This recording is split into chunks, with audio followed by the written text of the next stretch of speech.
예. 오늘 제목은 무엇을 남길 것인가 라는 제목으로 창세기 49장 29절에서 50장 14절의 말씀을 가지고 함께 나눠보도록 하겠습니다. 우리 민족의 고유 명절인 추석이 다가옵니다. 이때에 우리 모두는 조상을 찾아보며 성묘를 하며 감사를 합니다. 이렇게 조상을 찾아본다는 것은 자신의 뿌리를 찾으려는 시도라고 볼 수도 있겠습니다. 그 근거를 바로 윗대의 부모님으로부터 시작해서 선대의 조상들을 찾아보는 것입니다. 왜냐하면 거기서부터 유전자로 물려받은 것들을 기억하며 업적에 감사하며 힘을 얻으려고 하기 때문입니다. 그런데 이렇게 우리 모두는 육신의 부모와 선조들은 찾아보는데 본질적인 영적인 부모인 하나님은 찾아보려고 하지를 않는다는 데에 문제가 있습니다. 왜일까요? 그것은 육신의 눈으로 직접적으로 보이지 않아서 나와 연관성이 없다고 생각하기 때문입니다. 그러나 보이지 않는다고 해서 모든 것이 존재하지 않는 것은 아닙니다.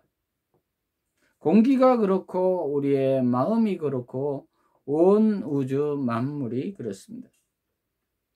이렇게 우리 모두는 보이지 않는 것들 속에서 살고 있습니다. 호랑이는 죽으면 가죽을 남기고 사람은 죽으면 이름을 남긴다는 말이 있습니다. 그러면 우리 믿는 사람들은 무엇을 남겨야 할까요? 우리 믿는 사람들은 지금 보이지는 않지만 믿음으로 죽음 이후의 영생에 대한 소망을 후손들에게 남겨야 될 줄로 믿습니다.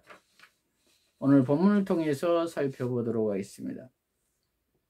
오늘 본문 전체의 줄거리를 살펴보면 야곱은 전달락에서 이제 147세가 되어 죽을 날이 가까워지자 12아들의 미래 운명에 대한 예언을 하고 오늘 본문에서 그들에게 마지막 당부를 합니다. 그것은 자신의 시신을 약속의 땅인 가나안에 묻어달라는 것이었습니다. 그는 앞서서 죽음이 임박했음을 직감하고 요셉에게 이미 2번이나 동일한 부탁을 했습니다. 그럼에도 그는 이것을 한 번 더 마지막 유언으로 남깁니다. 이렇게 그는 선조들로부터 자신에 이르기까지 거듭되었던 그 땅에 대한 하나님의 약속을 마지막 순간까지 잊지 않고 있습니다.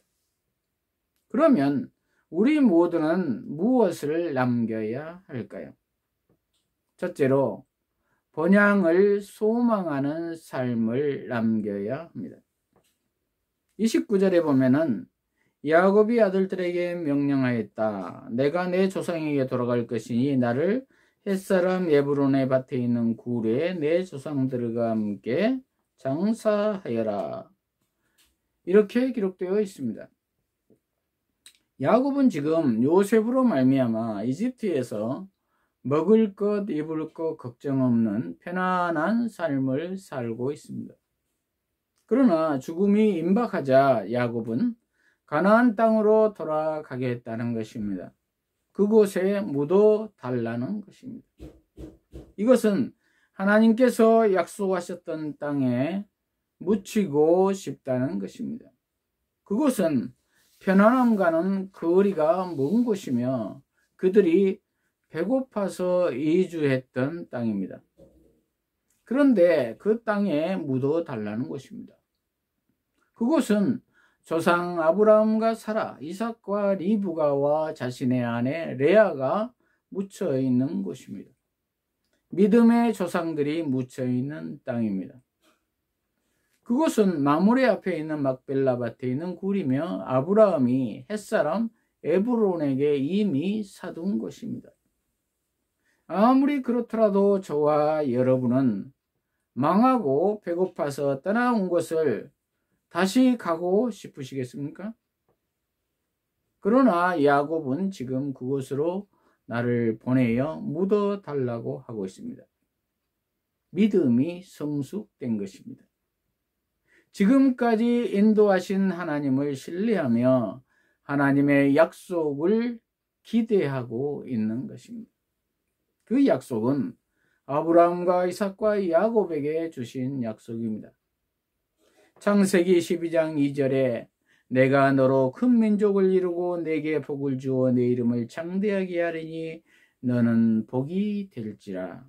22장 17절에서 18절에 내가 내게 큰 복을 주고 내 씨가 크게 번성하여 하늘의 별과 같고 바닷가의 모래와 같게 하리니 내 씨가 그 대적의 성문을 차지하리라. 또 내 씨로 말미암아 천하 만민이 복을 받으리니 이는 내가 나의 말을 준행하였음이라 하셨다 하니라.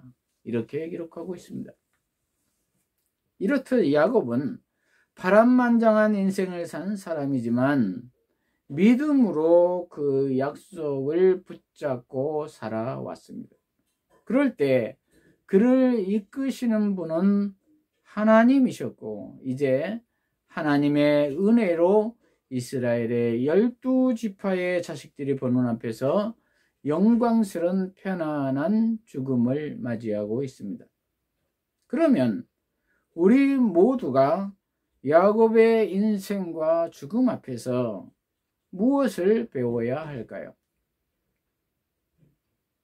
그는 늘 계산에 밝고 고집스러운 인본주의적인 사람이었지만 그럴 때마다 하나님이 나타나셔서 아브라함과 이삭에게 주신 약속을 재확인시켜 줄 때 그는 회개하며 하나님께 순종하였습니다.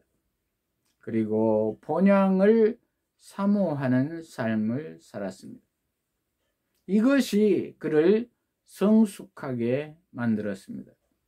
이것이 자식들에게도 늘 기억하게 되었습니다. 그리하여 요셉도 나중에 이집트에 나를 묻지 말고 내 뼈를 가지고 가나안 땅으로 올라가라고 합니다. 저와 여러분은 어떻습니까? 본향을 사모하는 삶을 살고 계십니까? 저와 여러분의 본향은 어디입니까? 하늘나라입니다. 천국입니다. 하나님의 형상입니다. 저와 여러분에게 하나님의 형상이 있으십니까? 그것을 소망하십니까? 아니면 마귀의 형상이십니까? 거울을 한번 보십시다. 마음을 한번 점검해 보십시다.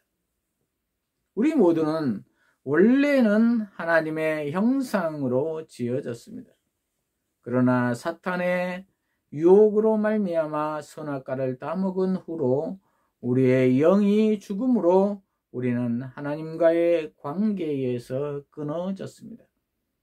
즉 사탄의 자녀들이 된 것입니다.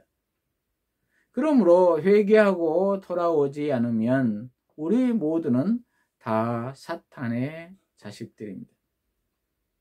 저주를 받은 가시엉겅퀴를 낼 수밖에 없는 구제불능의 사람들인 것입니다.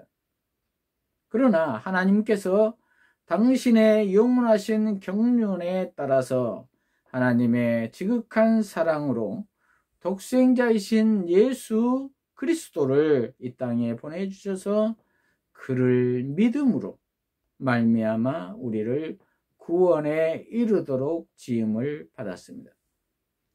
그 말은 예수의 이름 안에 거해야만이 하나님의 형상에 거한다는 말입니다. 즉 구원을 받는다는 말입니다. 그 하나님의 형상은 믿음으로 말미암아 이루어집니다. 믿음의 조상은 아브라함과 이삭과 야곱, 다윗의 자손, 그리고 예수 그리스도로 이어집니다. 그 예수님은 지금도 성령으로 우리와 함께 계십니다. 저와 여러분은 이러한 예수님과 함께하고 계십니까? 그러므로 우리 모두는 매 순간 어떠한 어려움이 있더라도 예수님과 동행해야 할 줄로 믿습니다. 예수님을 소망해야 할 줄로 믿습니다.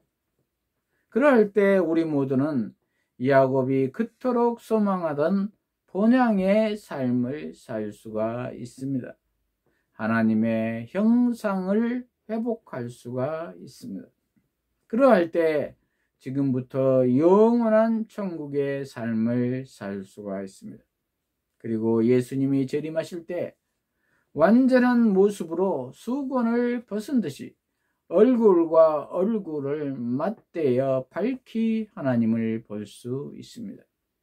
이렇게 온전히 본향을 사모하며 예수님을 사모하여 하나님의 형상을 회복하는 저와 여러분이 되시기를 바랍니다. 둘째로, 믿음을 따르는 삶을 남겨야 합니다. 5절에 보면은 내 아버지께서 나에게 맹세하게 하시기를 보아라, 내가 죽으면 내가 가나안 땅에 나를 위해 파놓은 내 무덤에 장사하여라 하였으니 이제 내가 올라가서 내 아버지를 장사하게 해주십시오. 그 후에 내가 돌아오겠습니다. 이렇게 기록되어 있습니다. 요셉은 지체하지 않고 바로에게 말합니다. 아버지를 가나안 땅에 안장을 하고 돌아오도록 해달라고 말입니다. 그러니 바로는 흔쾌히 승낙을 합니다. 그러자 바로의 모든 신하들과 그의 궁의 장로들과 이집트 땅의 모든 장로들과 요셉의 온 집과 그의 형제들과 병거들과 기마병들이 함께 하였습니다. 그 무리는 많은 사람들이 놀랄 정도로 매우 큰 무리였습니다. 지금 말하자면 국장으로 치룬 것이나 다름없습니다. 이렇게 야곱의 믿음을 이어받아 요셉은 지체 없이 실행을 하는 것을 봅니다. 나중에 그도 야곱과 동일한 결정을 하고요. 25절에 보면은 내 뼈를 가지고 올라가라고 말을 하지요. 그렇습니다. 믿음의 모범을 보인 선조의 삶을 그대로 요셉이 본받고 있습니다. 그러므로 우리 모두는 믿음의 모범을 보여야 될 줄로 믿습니다. 본향을 사모하는 삶을 살아야 하며, 그러기 위해서는 바로에게 인정받을 만한 존재로 이집트 백성들에게 인정받을 만한 모범을 보이는 삶을 살아야 될 줄로 믿습니다. 비록 초라한 가나안 땅이라 할지라도 그것이 믿음의 유산이라면 기쁨으로 지체하지 않고 가야 할 것입니다. 그러할 때 믿음의 유산은 계속 이어질 것입니다. 100년 전에 선교사들이 우리나라에 와서 자손 대대로 희생을 하며 봉사하는 삶을 사는 것을 볼 수가 있습니다. 그러할 때 지금의 우리가 있음을 봅니다. 그러므로 우리 모두도 믿음의 선진들을 본받아 예수님 안에서 담대하게 나아가야 될 줄로 믿습니다. 셋째로, 앞서서 걷는 삶을 남겨야 합니다. 24절에서 25절을 보면은 요셉이 그의 형들에게 말하기를 나는 죽으나 하나님께서 형님들을 반드시 돌보시고 형님들을 이 이집트 땅에서 아브라함과 이삭과 야곱에게 맹세하신 그 땅으로 인도하실 것입니다 하고, 또 이스라엘 자손에게 맹세시키기를 하나님께서 반드시 너희를 돌보실 것이니 너희는 여기서 내 뼈를 가지고 올라가거라 했다. 이렇게 기록되어 있습니다. 요셉은 형들보다 먼저 죽으면서 말하기를 하나님께서 아브라함과 이삭과 야곱에게 맹세하신 그 땅으로 인도하실 것이라고 확신을 심어주며 이스라엘 자손들에게도 하나님께서 반드시 너희를 돌보실 것이다 라고 확신을 심어줍니다. 이렇듯 야곱이 믿음의 길을 가는 것을 본받은 요셉이 형들과 후손들에게 확신을 심어줍니다. 이렇게 믿음으로 앞서서 걷는 길은 후손들에게 길이 될 것입니다. 희망이 될 것입니다. 그러므로 우리 모두는 부활하신 예수 그리스도를 본받아 믿음으로 죽음 너머의 희망을 붙잡는 영생의 삶을 살아야 될 줄로 믿습니다. 이러한 우리 모두가 되시기를 바랍니다. 말씀을 마무리합니다. 추석을 맞이하여 우리 모두는 조상을 성묘하며 우리의 뿌리를 찾고자 합니다. 그리고 거기에서 힘을 얻고자 합니다. 다시 시작하고자 합니다. 물론 육신의 부모와 조상에게서 힘을 얻기도 합니다. 그러나 우리의 진정한 뿌리는 누구입니까? 진정한 힘은 무엇입니까? 하나님 아버지입니다. 우리는 그의 자녀입니다. 왜냐하면 죽음 너머엔 영생이 있기 때문입니다. 우리의 영생의 소망은 무엇입니까? 부활하셔서 지금도 성령으로 우리와 함께하고 계시는 예수 그리스도입니다. 이렇게 온전히 예수님 안에 거하셔서 영생의 복된 삶을 지금부터 누리시는 저와 여러분이 되시기를 축복합니다. 기도하십시다.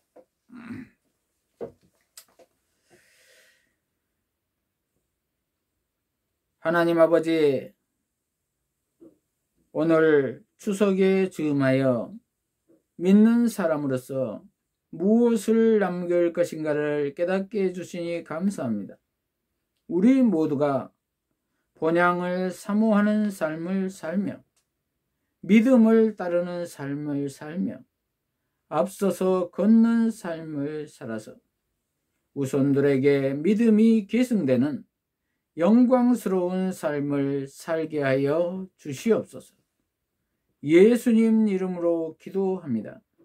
아멘.